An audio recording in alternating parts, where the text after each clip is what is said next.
Fala galera, tranquilo? Rafa Pinheiro aqui. Hoje com Gabriel Weiner, o diretor da Guará e responsável por adaptações audiovisuais de quadrinhos para cinema. Faz muita coisa, ele vai falar bastante aqui hoje sobre muita coisa legal que eu acho que é pertinente a vocês que assistem o canal, que tem curiosidade sobre fazer filme dos quadrinhos de vocês, ou ver os quadrinhos que vocês gostam nacionais se tornarem filmes e tudo mais. Eu acho que vai ser interessantíssimo. Antes de começar, não se esqueça de me seguir nas redes sociais todas, então Facebook, Twitter, Instagram, aqui no YouTube também, ativa o sininho. Para conhecer meu trabalho, para além do YouTube, redes sociais estão na tela em algum lugar e na descrição também, tanto as minhas quanto as do Gabriel, então sigam ele também. E comentem aqui embaixo que os comentários que vocês fizerem a gente vai tentar responder aqui escrevendo mesmo os comentários mais legais. A gente vai levar para a live de domingo, como tem feito sempre aqui no canal, nessa nova fase do canal rumo aos 50 mil inscritos. Então, antes de eu continuar seguindo essa onda aqui, Gabriel, por favor, quem é você? Paz, primeiro de tudo, obrigado pelo convite, meu editor-chefe. Caramba, agora eu vou ficar a rasgação de seda só para começar. Rapaz, minha primeira participação aqui no canal, que não seja a última, né? Não será. Editores aqui. Meu nome é Gabriel Weiner, eu sou o diretor da Guará, sou roteirista também e em breve pretendo dirigir alguns filmes e inclusive produzi-los também, né? Eu tenho a Guará já desde 2016 e a gente já conseguiu fazer uma adaptação para uma série de TV e para um filme de longa-metragem em live action de ação de super-herói, que vocês conhecem, que foi o Doutrinador. E eu consegui vender ele para o mercado do audiovisual. E nisso abriu-se um mundo onde a gente está muito feliz de poder estar desenvolvendo outros projetos, né? A gente está desenvolvendo 4 projetos simultâneos agora para cinema. E, se Deus quiser, não vai parar de aparecer projeto para desenvolver, inclusive os nossos próximos projetos aqui, né? Tem vários, assim, é um mundo inteiro que se abre, né? E vou contar quase tudo aqui, tá, gente? Não vou dar todos os segredos, não, senão fica chato. Mas o mais importante eu vou falar. Show de bola. Então, antes de começar a falar de adaptações de verdade, eu queria saber como é que você chegou no quadrinho, porque você não é do quadrinho originalmente, né? Você vem de outro, tem um outro passado aí. Tem um outro passado. Na verdade, eu sou ator de formação. Eu sou ator e filósofo de formação, né? Eu fui ator da Rede Globo durante 5 anos, fiz Malhação, fiz novela das 6. Famosinho ele. Famosinho, fiz baile de debutante, jabá, ganhava roupa de graça e larguei toda essa vida para fazer filosofia. Não sei porquê, poderia estar já com minha casa em Fernando de Noronha, mas resolvi fazer um caminho mais difícil. Não que eu fosse talentoso o suficiente para isso, mas eu não era ruim, não. E eu entrei na faculdade de filosofia mesmo, assim, eu tenho esse contato próximo com o audiovisual de família também, né? Porque meu pai é de família de cine, meu pai é cineasta. Eu nasci durante a produção de um filme chamado Quilombo, e sempre convivi com set de cinema desde cedo, sempre me apaixonei, sempre fui apaixonado por filme. E sempre quis trabalhar com isso, acabei indo fazer teatro porque eu queria aprender sobre direção e alguém me viu e falou: você não é tão ruim assim, vem cá fazer um teste. Eu fiz, consegui o meu trabalho, trabalhei durante esses anos, mas eu queria fazer algo a mais, eu queria fazer um texto que eu não encontrava ali nas novelas que eu fiz e algum outro tipo de produção que me atraía particularmente mais. E fui estudar filosofia porque eu também já tinha passado por algumas faculdades de cinema e algumas é ótima, né? Eu passei pela PUC de cinema, pelo Estácio, fiz um curso também em Londres de cinema que foi genial, foi um curso de 1 mês, mas foi com moviola, foi com filme com 16 Irado. editando mesmo, cortando negativo, assim, foi uma super experiência. E aqui nos cursos de cinema que eu fiz, assim, eu ficava mais ansioso, eu era mais moleque, e foi muito bom que eu resolvi fazer filosofia para conseguir embasar mais a minha escrita. Eu poderia até ter feito letras, de repente, para escrever mais, mas eu queria, sei lá, mergulhar. Eu conheci filosofia através do teatro também, do estudo de teatro, e eu me apaixonei completamente por filosofia. Foi uma mudança de vida muito incrível. E passei a dar aula, dei aula de alfabetização, dei aula de filosofia, alfabetização para jovens e adultos, dirigi projeto social, tive uma Kombi.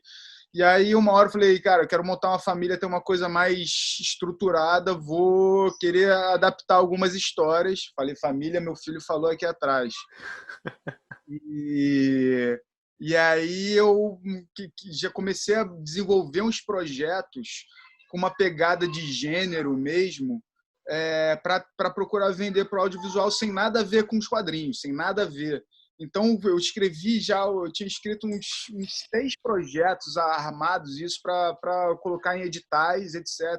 Fui finalista de um projeto de série, que é outro campo, que estava numa das primeiras apresentações da Guará e tal, uma série de sci-fi, de mistério, assim, que eu ainda sou louco para fazer, para adaptar, assim, que é um super enredo, assim. Eu escrevi essas coisas que acontecem na vida, tá? Acreditem quem quiser e quer não.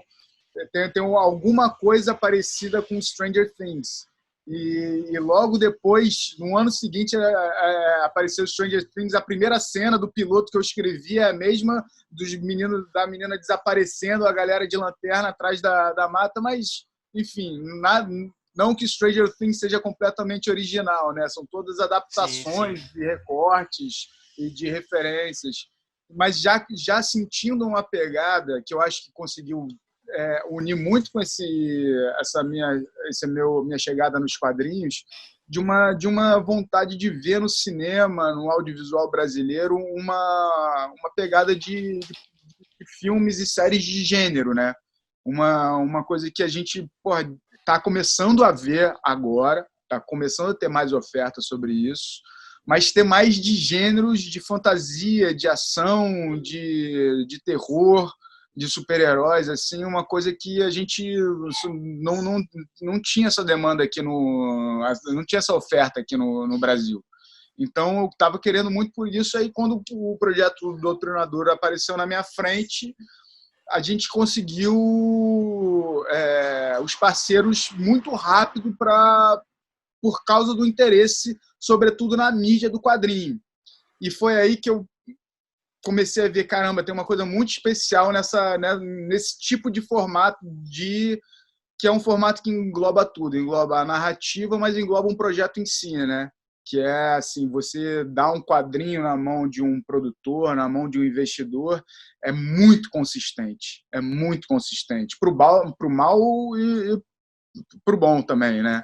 Mas é consistente porque você vê ali, já é uma coisa que a gente chama muito, que é o proof of concept, né? A prova de conceito. Está ali, é uma primeira prova de conceito.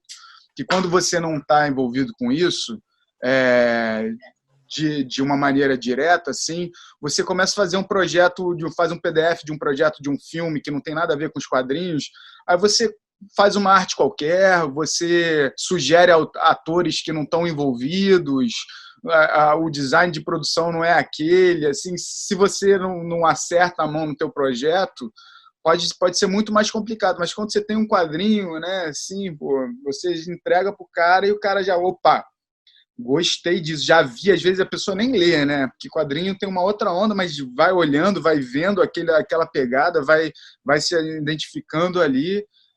E aí eu percebi que isso tem muita pegada, não só essa pegada bacana de ponto de gancho de venda, como também uma pegada de ser uma mídia que pode abrir para muitas coisas, né? Muitas coisas. E eu acho que num país como o Brasil, que ainda tem suas dificuldades no setor cultural, né? Assim, de investimento, de apoio mesmo sobre isso, né? Assim, o Brasil tem uma potencialidade gigante, mas ao mesmo tempo falta um investimento em infraestrutura mesmo, né? Assim, do setor cultural totalmente. O quadrinho é uma excelente porta de entrada, assim, uma excelente, porque entre aspas, é um investimento mais baixo do que fazer um filme, do que fazer um game. Nem entre aspas, é realmente muito mais barato. É muito mais barato. Entre aspas, no sentido para não tentar ser para ser entendido como de menos valor. Pelo contrário, eu acho que nisso tudo você consegue dar um valor de muitas vezes é incalculável, porque é um projeto também a longo prazo, né? Isso você consegue pensar no seu projeto de quadrinho, de como você quer, né? De qual é o seu objetivo, qual é o seu público-alvo. Às vezes, assim, quem imaginava que o Homem-Aranha ia se tornar o que se tornou, né? Ou o Super-Homem lá atrás que ia se tornar o que se tornou. Essas marcas, né? Às vezes essas coisas são incalculáveis. Imagina qual é o valor da marca do Super-Homem, do Batman hoje em dia. Você não tem ideias. Daí você fez uma indústria em cima dessas marcas, né? Uma indústria bilionária, né? Trilionária, talvez. Então, é muito importante assim, essa pegada do quadrinho, né? Como é que é e como os autores direcionam. Tem espaço para tudo, né? Eu acho que o super-herói nem é a última cereja do bolo no meio disso. Eu acho que tem outras histórias, outras aventuras, outros gêneros para serem explorados ali. Eu não sou um entendedor de quadrinhos, eu não sou longe de ser um estudioso nisso, mas o que interessa mesmo para mim é a indústria cultural e de conseguir analisar quais são os bons projetos ou não para... Ô, Rafael, eu tô falando aqui um monólogo, cara. Você tá me deixando... O papo tá chato por um acaso, pô. Não, a graça é justamente essa, deixar os convidados falarem, porque a galera no canal já me ouve falando o dia inteiro. É bom ter opiniões diferentes aqui. E nem é tão diferente, que a gente meio que concorda com isso, né? Eu acho que uma coisa que era legal da galera saber, na verdade, é como é que funciona essa questão da Guará de que a gente faz quadrinho e ao mesmo tempo faz audiovisual. É a gente que faz audiovisual ou a Guará pega os quadrinhos e vende para uma produtora ou a gente produz? Como é que funciona esse meandro aí? Isso é uma boa pergunta, até porque eu acho que faz parte de um processo de crescimento, né, nosso, né? A gente conseguiu desenvolver alguns quadrinhos que logo a gente conseguiu vender os direitos, né, de adaptação para cinema. E só que nós não somos os produtores audiovisuais desses projetos. O que é um processo todo, né? Assim, quem sabe um dia eu espero que a gente guie o nosso projeto aqui em conjunto para um dia nós virmos a ser os produtores desses filmes, né? Assim, até porque tem uma coisa muito cara para quem é criativo no meio disso, que é as decisões criativas e como que isso envolve, né? Assim, eu sou muito ciumento com os meus projetos, que é uma coisa boa e ao mesmo tempo um lado negativo, que eu já tomei várias na cabeça, mas são coisas diferentes, né? Hoje em dia a gente está conseguindo comercializar os direitos autorais para outras produtoras e essas produtoras vão buscar o financiamento desses projetos através de parceiros como canais de televisão, distribuidoras de cinema, leis de incentivo audiovisual para estruturar financeiramente o projeto para ele virar realidade. Nosso trabalho é mais ou menos de administradora de propriedade intelectual. A gente consegue, não só de administradora de propriedade intelectual, mas a gente desenvolve uma propriedade intelectual, estrutura ela juridicamente para a gente conseguir vender bem os direitos autorais para o mercado e a gente conseguir ter um retorno financeiro a partir da comercialização desses projetos, né? Então, assim, é isso que a gente estava falando, que é um pouco do vídeo, que eu não sei se já postou, vai postar sobre direitos autorais, sobre contrato, né? Já postou. Já postou? Não vi ainda. Eu não sei de onde, na linha do tempo. A gente está no futuro. A gente está meio no futuro, né? Tudo bem. Mas, assim, é muito importante a gente pensar um projeto, sobretudo em quadrinhos, né? Assim, ou projetos que tenham uma possibilidade real de serem franquias. Porque, na boa, eu vejo todos esses nossos projetos, por enquanto, e eu acho que eles todos podem virar game, podem virar filme, série de televisão, podem ter crossover, podem virar boneco, camiseta, tudo uma coisa, um ecossistema de negócios que a gente já conhece, né? Então, assim, precisa saber muito bem como que a gente administra esses direitos de propriedade intelectual, porque às vezes é isso, você está na emoção, aí você vende lá os direitos totais de um projeto por meia dúzia de banana. E aí, quando você quer, vamos dizer assim, você vende isso para o cinema. Aí possibilitou a venda para fazer um desenvolvimento de game a partir do seu negócio, só que você já vendeu os direitos totais para outra produtora. Então, na verdade, a negociação tem que ser a partir de lá e não a partir de você. Então, assim, é um asset muito importante a propriedade intelectual. Então, você precisa estar muito ligado. Às vezes é isso, né? Pô, vendi os meus direitos autorais, os meus direitos de licenciamento, de adaptação para uma produtora, digamos assim. Aí você vende junto, você não deixa claro no contrato e etc. Aí você vende também os direitos de quadrinho. E aí você tem que dar uma parte do quadrinho que você produzir independente para a produtora. Então, assim, é sempre muito importante assim, estar ligado numa coisa, até, enfim, quem precisar, tiver alguma coisa, quiser alguma ajuda, Auxílio nesse sentido, né? auxílio, a gente pode estar conversando, a gente pode estar falando, assim, porque eu acho que os negócios têm que ser justos, né? E tem que ser bons principalmente para os autores, porque quantas histórias a gente vê, né, os próprios autores do Super-Homem, né, passaram um perrengue de direitos autorais, né? Sim, Caraca. a maioria deles entraram em acordos ruins e depois, enquanto a marca crescia, a galera passava fome não, mas assim, não estava rica, entendeu? Pô, não estava rica. Isso é uma sacanagem, né? Quando você vê, né? Pô, você olha o cara assim atrás. Claro, né? Uma hora você está precisando de dinheiro para comer, você vende pelo que tiver na tua frente, né? Mas e o mercado realmente é muito demolidor, né? Quando você está lidando assim com um canal de televisão, com produtoras grandes, assim, que foi o nosso caso ali no Doutrinador, quando entra um novato como eu na cena, né? Não é brincadeira, não. Assim, é toda hora a gente tendo que provar que a gente está empenhado, né? E assim, em trazer o melhor do projeto. E muitas vezes a gente está, né, como autor, né, que eu me sentia o autor audiovisual, né, durante um bom tempo do projeto do Doutrinador, por tudo, por trazer, pelo empenho, pela dedicação ali dentro, mas você tá lidando com pessoas assim que muitas vezes podem não concordar com o teu ponto de vista, muitas vezes, como foi o caso, muitas vezes, não tem argumentos para sustentar por que são contra o seu ponto de vista, né? E isso daí é muito difícil para quem é o criativo, para quem é o artista, para quem está dentro construindo a história. Imagina, Rafa, você fez o Travessia, ou lá o Salto e o Silas, aquele universo. Aí você vende para mim. Aí eu falo, beleza, ótimo, mas assim, eu vou ser grosseiro, mas não pode ser, as cabeças não pode ter aquelas chamas. Tem que ser a gota, tem que ser a gota e o mundo de fora. Aí você fala, mas dá licença, né? O conceito parte disso daqui. E aí o cara tem o dinheiro e ele fala, mas eu vou pagar, eu faço o que eu quiser e é isso aí.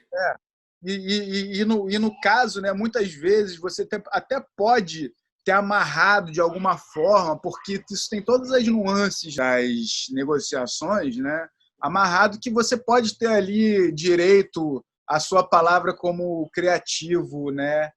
Então assim, quando a gente está ali no meio disso, né? Voltando ao ponto, você pode até ter algum direito de dar a sua visão criativa contratualmente, mas chega no final das contas, tudo bem, você tem o direito, mas o dinheiro é meu. Uhum. Assim, como é que você lida com isso? É muito importante, é muito importante. Assim, eu vou dizer que, cara, eu fiquei muito estressado naquele processo, porque tem coisas assim que não me cabiam. E assim, se não é muito, assim, primeiro, tem uma coisa de eu ter chegado lá como meu primeiro filme, meu primeiro projeto, de ter uma desconfiança natural da minha idade, né, da minha idade de mercado no meio disso. Uhum. E segundo, da maneira que você politicamente lida, né, com as peças que estão no jogo, né? Se isso não é muito bem esclarecido, assim, é resistência, vaidade, é ali um mundo que não é só você com teu quadrinho, ou não é só você com teu com Final Draft escrevendo um roteiro. É muito mais coisa, são várias concessões, e qual é a sua habilidade ou não de abrir as concessões. E eu acho que isso tem que ser uma coisa muito madura, porque muitas vezes a gente não deve abrir concessões. E a gente tem que estar maduro o suficiente para sofrer as consequências disso. Muitas vezes é não ter o projeto indo para frente, mas se para mim tem muito valor não abrir a concessão de uma coisa, eu tenho também que suportar não levar o projeto para frente. Eu acho legal tá Guará agora, que depois do Doutrinador e depois de outros filmes vendidos, a gente está muito mais calejado, né? Você, no caso, está muito mais calejado para lidar com esse tipo de situação para os próximos títulos, até para auxiliar a galera, porque é isso, né? Quando você começa é tudo muito novo e a gente vai tomando as primeiras porradas e vai aprendendo. Então agora está numa posição que ela de fato consegue se colocar nesse sentido, né? Claro, com certeza. Mas é interessante nisso. Eu acho que nunca para nisso. A gente sempre vê, né, nas negociações dos filmes mais blockbusters que a gente conhece, depois de 30 anos aparece um corte do diretor que a produção na hora barrou, porque a produção quis colocar um voice-over, quando na verdade o diretor não precisa de voice-over, vocês estão loucos. Aí a produção fala, não, mas o público não vai entender. E dane-se, quem tem a palavra final é a gente aqui. Realmente, quando se trata de filme, né, quando se trata de adaptação, você está fazendo milhões de dinheiros, né? Milhões de dinheiros. Então, é um investimento pesado. Eu imagino quem está investindo numa coisa que queira, enfim, que a responsabilidade seja dele e não seja da outra pessoa. E é uma construção que se faz, né? Assim, por exemplo, um projeto como Teocracília não pode haver concessão, né? Um projeto como Teocracília é um projeto assim que, caraca, não dá. Não, calma aí, vamos aliviar a parte dos... Tem uma mensagem muito específica a ser passada que, se você mudar alguma coisa, não vai ser passada, né? Não vai ser passada. Vamos mudar, a Teocracília não vai ser tão assim, né? Não vai ser tão agressiva. Não dá. Aí ferrou. Mas eu acho tudo muito interessante. Tudo isso é muito interessante e muito estimulante, assim, tanto para a gente pensar sobre os projetos, né?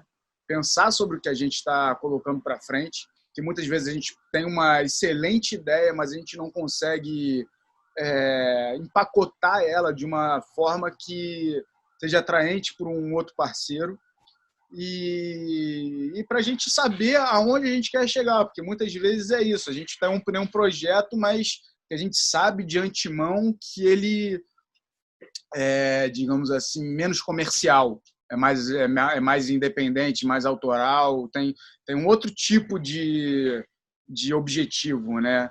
Assim, quando você está fazendo um projeto, imagina, de um filme de ação, de um filme de super-herói, é um projeto que você quer atingir milhões de pessoas, né? Às vezes você está fazendo um drama passado dentro de um apartamento, dentro de um quarto, do banheiro de um quarto de um apartamento, cara, dificilmente vai ser atingido por milhões de pessoas. Não que elas não devessem assistir esse filme. Muitas vezes esse filme é muito melhor do que o filme de ação que é vazio, que não traz nada de novo, etc. O filme de uma pessoa presa dentro de um banheiro é muito mais interessante, mas são os atrativos visuais, são essa disputa que a gente tem hoje em dia, né? Caramba, dá uma canseira você pensar qual série assistir, né? Qual é o próximo? E o que você está perdendo, né? Porque você está vendo uma, você está perdendo a outra. É difícil para burro. Então, eu acho que... Não, você concluiu alguma coisa? Pode falar. Não. Ah, tá. Não, o que eu acho que a galera quer muito saber, na verdade, porque depois de todo esse papo, de o quão complicado né, pós-quadrinho, toda a negociação, como é que você conversa, o que você cede, o que você não cede, né? Como que você acha que é o caminho para o cara que tem um quadrinho, ele fez um quadrinho, e aí? Ele quer adaptar isso. Como é que ele faz? Para onde que ele leva? Com o que ele fala? Ele tem que produzir alguma coisa? Qual que é os meus primeiros passos para isso? Olha, eu acho que o primeiro passo é estar bem assessorado juridicamente, né? Você ter alguém junto com você para você pedir uma opinião. O Isso é um segundo, advogado, então. um advogado, é. Um advogado é a melhor pessoa. Um advogado, se tiver uma especialização em direitos autorais e propriedades intelectuais, é muito melhor, apesar de você conseguir. Os textos são intuitivos, né? Não são complexos demais para você entender. Estar assessorado por um advogado é a melhor maneira de você, pelo menos, estar indo, se você é um independente e está negociando com uma grande empresa, com uma produtora, etc., é sempre muito bem importante. A outra questão, se tiver uma coisa dessa, né, como eu acho que a gente, né, Rafa, eu falo sempre para você, mas talvez eu não deva contar isso aqui. Fala aí, a gente decide se vai ou não. É que eu acho que assim, a gente precisa entender também quem é do mercado de quadrinhos e quem é do mercado independente, né? Tem que buscar as parcerias que acha que são as parcerias consideráveis para estar juntos, né? Pessoas que vão sendo confiáveis, que estão ali dentro do mercado para poder dar um auxílio, né? Como a gente falou antes, se tiver alguém fechando uma adaptação do quadrinho com a Rede Globo ou com a Netflix e tiver desamparado, não tiver nenhum advogado, amigo para dar um auxílio, manda uma mensagem para o canal do Rafa, manda uma mensagem para Guará, sabe? Assim, a gente pode ajudar na negociação, a gente pode ajudar em abrir a cabeça, sabe? Eu acho que a gente precisa estar junto nesse momento para conseguir tirar o melhor desse mercado, né? E sempre com total, enfim, discrição, mas às vezes acontece muito isso. Já aconteceram de 2 ou 3 casos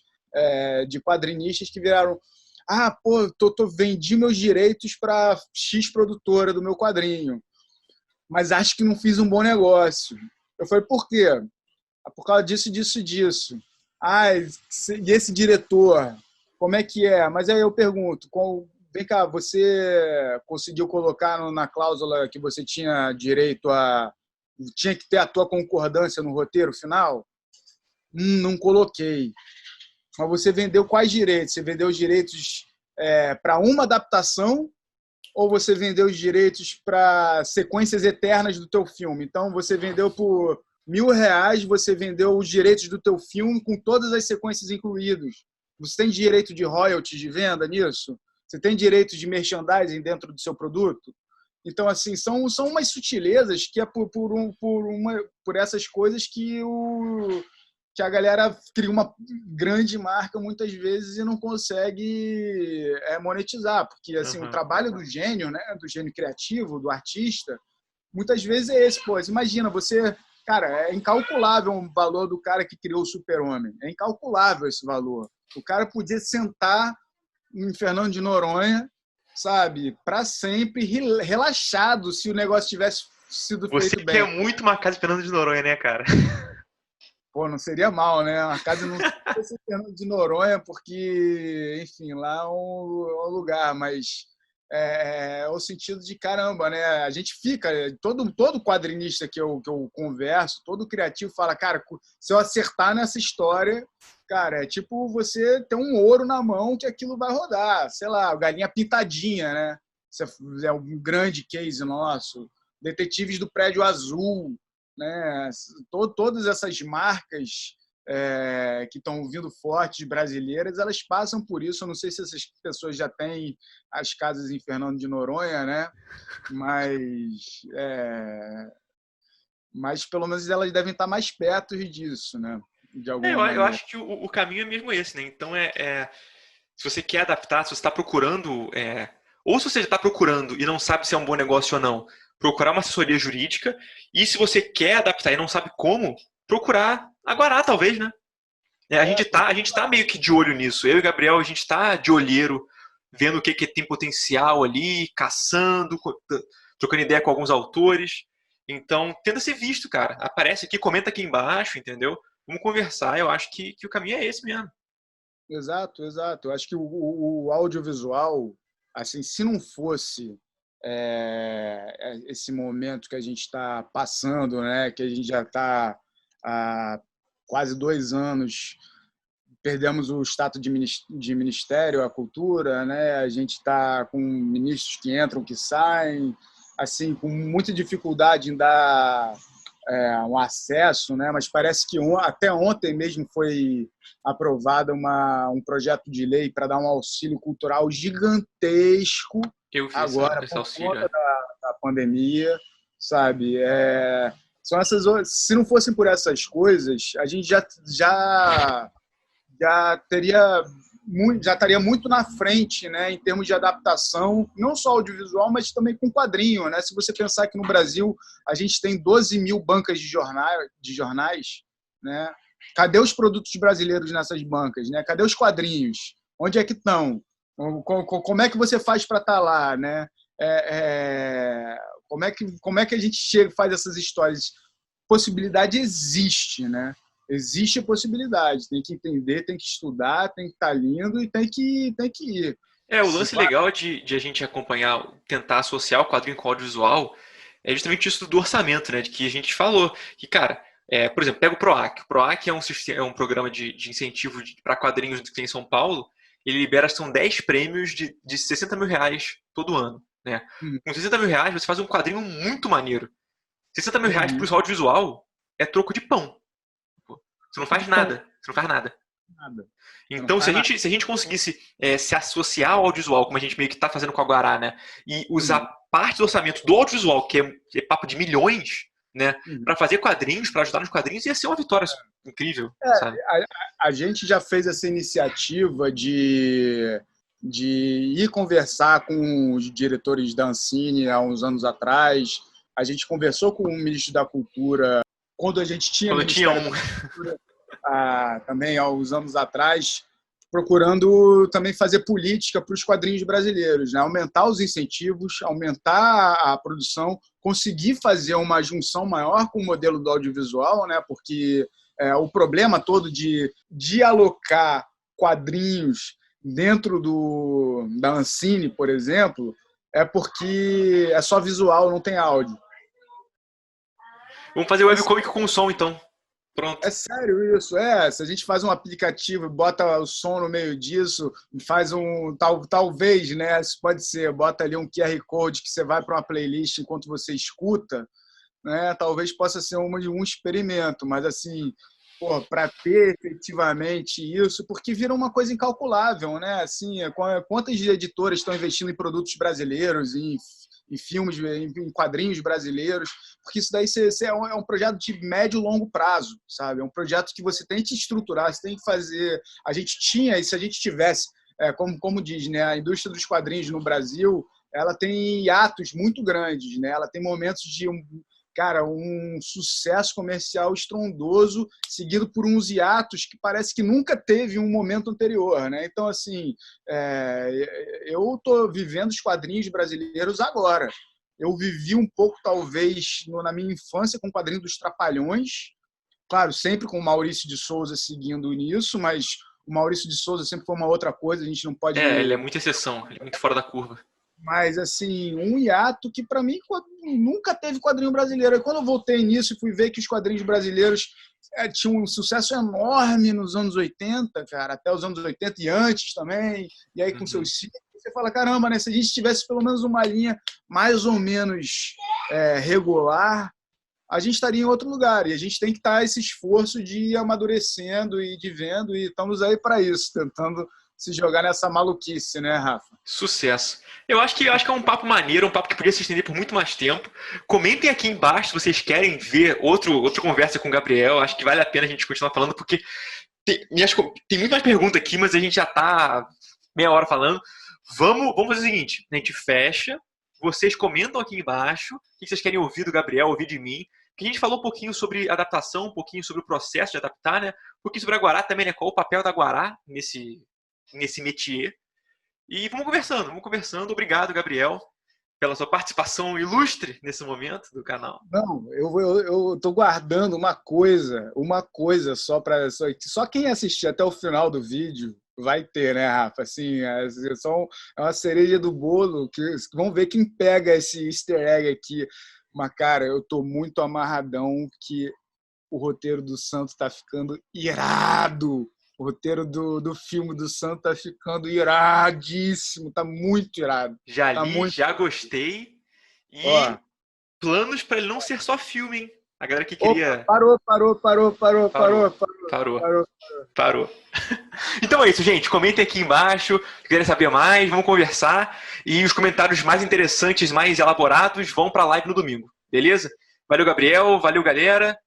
E sigam o Gabriel e a mim mesmo nas redes sociais também, link na descrição. Sigam a Guará, se você não conhece ainda a Guará, o que você está fazendo aqui, tá ligado? E é isso. Quer considerações finais? Oi? Considerações finais? Não, considerações finais nada. Vamos trabalhar. É isso aí. Então bora. Valeu, gente. Curte, comenta, Valeu. compartilha, se inscreve. Coisa de internet todo mundo já sabe. E no mais, aquele abraço. Valeu. Valeu.